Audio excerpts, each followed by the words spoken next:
కాకరకాయ వల్ల షుగర్ వ్యాధి బాగా కంట్రోల్కి వస్తున్నది, షుగర్ వ్యాధిని బాగా కాకరకాయ తగ్గిస్తుంది అని సైంటిఫిక్గా 2012 సంవత్సరంలో ఇంటర్నేషనల్ మెడికల్ స్కూల్ మలేషియా వారు స్పెషల్గా పరిశోధన చేశారనమాట.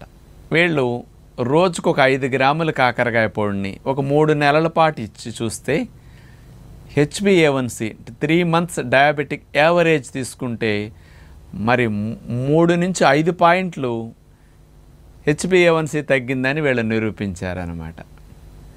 ఈ HbA1c 3 నెలల యావరేజ్ షుగర్ తీసుకుంటే 3 పాయింట్లు తగ్గుతున్నదని కాకరకాయ వల్ల నిరూపించారనమాట. అంటే కాకరకాయ పొడి వాడినా అనేది వీళ్ళు కాకరకాయ రసము తాగినా కానీ ఈ రకంగా HbA1c చాలామందికి 6 అట్లా ఉంటే కంట్రోల్గా బాగున్నట్టు అనమాట. 6-7 లోపు ఉండాలి.